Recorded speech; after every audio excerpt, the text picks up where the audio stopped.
Voilà, je rappelle que cette interview a été réalisée un peu plus tôt avec Sami Obed, journaliste palestinien, et en hébreu dans les rues de Gaza. C'est assez exceptionnel pour le magazine Défense. Alors on reste dans la région et surtout ces manifestations de la Naksa qui n'ont pas eu lieu cette semaine. Notamment Naksa, c'est quoi? C'est la déroute arabe pendant la guerre des 6 jours. Nous sommes allés justement de l'autre côté pour parler de la guerre des 6 jours à travers le portrait d'un des soldats israéliens au 5 juin 1967. C'est un sujet réalisé par Elsa Mimoun. Regardez. Alon feuillette les pages d'un vieil album photo. Cette année, cela fait 51 ans qu'il a revêtu ses habits de soldat après avoir été appelé au front. En 1967, la guerre des 6 jours éclate en Israël. Il avait 23 ans et effectuait sa 3e année d'études au Ternion. Le jour de Yom HaAtzmaout, l'année 1967, j'ai été appelé en tant que soldat de réserve. On commençait déjà à envoyer des forces dans le Sinaï. Nous sommes restés dans une base. Puis le 4 juin, 2 semaines plus tard, ils nous ont envoyés dans le coin de Givat Brenner, proche de la base aérienne de Tel Nof. Le lendemain matin, nous nous sommes réveillés au son des avions décollant de la base. La guerre des 6 jours avait commencé. Face au succès des forces israéliennes dans le Sinaï, notre mission a été relocalisée à Jérusalem. La ville se faisait bombarder de manière intense par les Jordaniens. On est arrivé dans des autobus pleins à craquer. Tout le monde était très excité à cette idée de se battre pour sauver la ville sainte. Alon et ses troupes sont d'abord arrivés au quartier de Beth Hakerem, à l'ouest de Jérusalem. De là, ils sont remontés vers Shmuel Hanavi, faisant face à des bombardements et des tirs. Objectif, atteindre le mont Scopus, nécessaire pour arriver jusqu'à la vieille ville. Commence alors une bataille féroce entre les forces israéliennes et les soldats de la Légion jordanienne. Beaucoup de soldats du bataillon de Alon ont été tués ou blessés. De là, Alon et ses troupes arrivent à l'hôpital Augusta Victoria avant de descendre dans la vieille ville et de découvrir le mont du Temple et le mur des Lamentations. Je ne suis pas religieux, mais en tant que juif, en tant que citoyen, le sentiment était incroyable. Un sentiment d'exaltation m'a véritablement envahi. Puis on nous a ordonné d'inspecter les rues de la vieille ville pour vérifier s'il n'y avait pas d'ennemis. On était vraiment les tout premiers à être arrivés au Kotel bien avant Moshe Dayan ou Yitzhak Rabin, ou encore le Rav Goren avec ses rouleaux de la Torah. On était seuls. D'un coup, un monsieur arabe sort et crie « Est-ce qu'il y a un médecin ?» Une femme était en train d'accoucher. Le médecin de notre unité s'est précipité. Une petite fille est née. Le père était très ému. Le bataillon d'Alon a ensuite quitté Jérusalem pour se rendre dans le Golan. À leur arrivée, la guerre était terminée. Alon garde un souvenir intact de cette période et le sentiment d'avoir écrit l'histoire de son pays. Allez, on prend du recul, on s'envole dans les airs avec notre invité Ran Ramot. Vous êtes ancien lieutenant-colonel de réserve de l'armée de l'air, ancien pilote de chasse et surtout ancien pilote d'essais expérimentaux de nouveaux appareils de l'armée de l'air.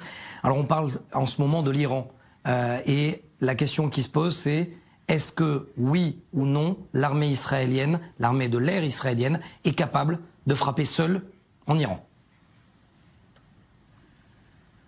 L'armée de l'air, d'un point de vue technique, est capable de frapper en Iran. Il en a les capacités, les renseignements, les appareils qu'il faut. Seul ou pas seul, c'est une question stratégique. C'est une question stratégique essentiellement. Je ne peux pas dire si c'est juste ou pas juste, mais ce n'est pas la question. D'un point de vue des capacités, l'armée de l'air est capable d'attaquer ce qu'il faut en Iran. C'est grâce au F-35 notamment que l'armée israélienne est capable de frapper en Iran, ou alors il y a d'autres capacités aériennes? Ce n'est pas grâce au F-35 seulement. L'armée peut planifier ce genre d'attaque en Iran avant même d'obtenir le F-35. Le F-35 aide tous les moyens dont l'armée de l'air dispose, le permet, et le F-35 aide et aide beaucoup. Alors on va parler de l'armée de l'air et de cette supériorité aérienne que possède Israël dans la région. Est-ce que vous êtes surpris de la manière dont l'armée de l'air, à ce point, s'est modernisée?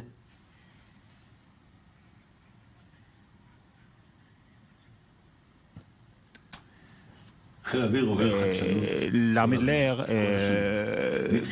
depuis le début, tout au long de ces années, a suivi un processus de modernisation.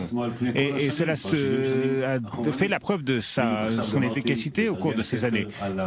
Ces derniers temps, je viens de finir de traduire un livre sur Tsahal, sur l'armée de l'air, et dès le début de son histoire, eh bien, l'armée de l'air a su obtenir une supériorité dans la région. Et c'est le cas aujourd'hui. L'armée de l'air est la meilleure car elle a décidé qu'elle doit être la meilleure dans la région. Et le fait qu'elle se renouvelle est une nécessité. Et la guerre, c'est aussi dans la cybernétique, dans l'informatisation. Par conséquent, l'armée de l'air, oui, se modernise et elle a la conscience qu'elle doit être la meilleure. Alors, vous avez écrit récemment, il y a 2 mois, un article sur les pilotes de demain. La question est de savoir, est-ce qu'il y aura des pilotes demain? Est-ce que les pilotes ne vont pas être remplacés par des drones?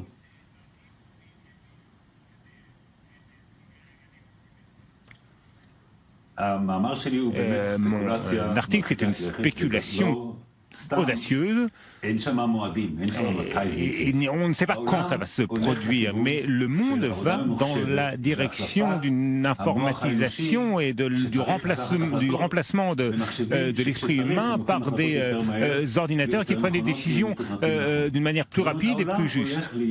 Le monde va être de plus en plus informatisé. Et les pilotes qui devaient être les meilleurs auparavant et qui devaient exploiter des capacités de prise de décision extraordinaires, aujourd'hui, la guerre, y compris la guerre dans les airs, est aussi une capacité de prendre des décisions le plus rapidement possible.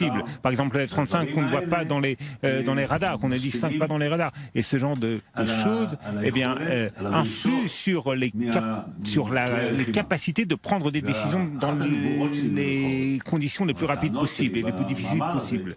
Et dans cet article, j'ai écrit que la guerre s'informatise et que l'autonomie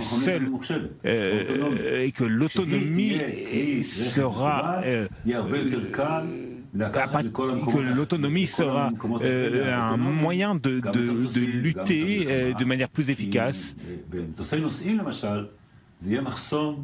Et il y aura un obstacle qui sera très difficile à franchir lorsque l'autonomie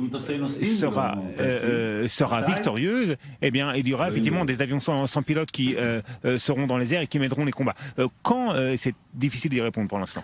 En attendant, Israël opère selon des rapports étrangers en Syrie, la plupart du temps. Est-ce que aujourd'hui Israël est capable de frapper à n'importe quel endroit, que ce soit au Liban ou en Syrie, sans avoir peur qu'un avion ne soit touché, comme cela a été le cas le 10 février dernier? Ce qui s'est passé le 10 février était un cas regrettable qui n'était pas nécessaire, mais ça s'est produit. Cela peut se passer dans des opérations militaires de l'armée de l'air. L'armée de l'air peut frapper en Iran et à plus forte raison on peut frapper en Syrie et au Liban. Je ne peux pas rentrer dans les détails, mais l'armée de l'air peut frapper n'importe quel endroit au Moyen-Orient. Les capacités existent. Elles se sont prouvées au cours de ces dernières années. Et la capacité existe, elle est là. Merci Eran Ramot d'avoir été avec nous aujourd'hui. Je rappelle que vous êtes ancien pilote de chasse et d'essais expérimentaux de nouveaux appareils de l'armée de l'air sur la supériorité aérienne de l'armée israélienne, de l'armée de l'air. L'interprétation a été réalisée par Dror Even Sapir. Je le remercie également. Merci Eran Ramot. Je vous en prie, c'est d'accord ? Tout à fait. Merci. Notre Notre prochain invité, Niv Hadi. Bonjour, vous êtes ancien responsable du dialogue stratégique au ministère de la Défense à Paris. Avant de développer cet entretien, j'aimerais qu'on lise ensemble une déclaration hier de Benyamin Netanyahou. Il était à Paris.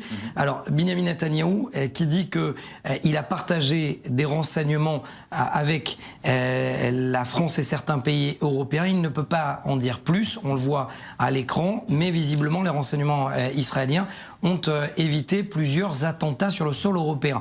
Alors, Niv, ma question est simple.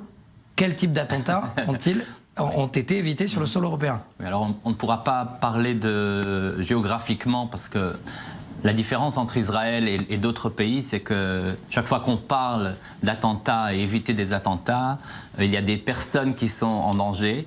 Je dis ça, c'est la différence, on va en parler peut-être, mais en Israël, quand on parle de renseignements, on parle de personnes infiltrées, etc. Donc c'est toujours très très délicat. Mais je pense que ce qu'on peut dire... Le human, c'est le sigin, c'est-à-dire le renseignement humain et le renseignement technologique. Je pense que c'est là qu'Israël a toujours l'avantage sur d'autres groupes de renseignements, etc.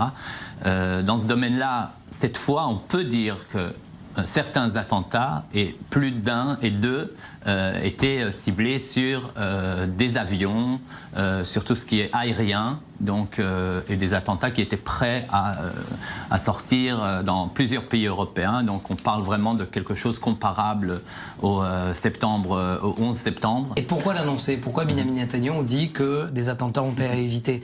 Ça, c'est très intéressant. C'est la stratégie, je dirais, israélienne de dire, tout le monde a besoin de nous, donc on a besoin de ces renseignements. D'ailleurs, bon, on a vu à la presse le gros truc, avec toutes les cahiers de presse de l'Iran qu'on a retrouvés, etc. C'est du jamais vu. Dans le monde entier, personne n'a jamais fait ça. Dans aucun pays du monde, tout le monde était sous le choc de voir ça. Donc c'est la stratégie Netanyahou de dire nous sommes les plus forts dans le renseignement, nous sommes courageux, on a des personnes en place et on peut aussi vous aider à dévoiler les secrets, mais le prix à payer de votre côté, c'est de comprendre ce qu'on vous transmet. Et on peut parler peut-être de l'Allemagne, qui est un très grand exemple, parce que c'est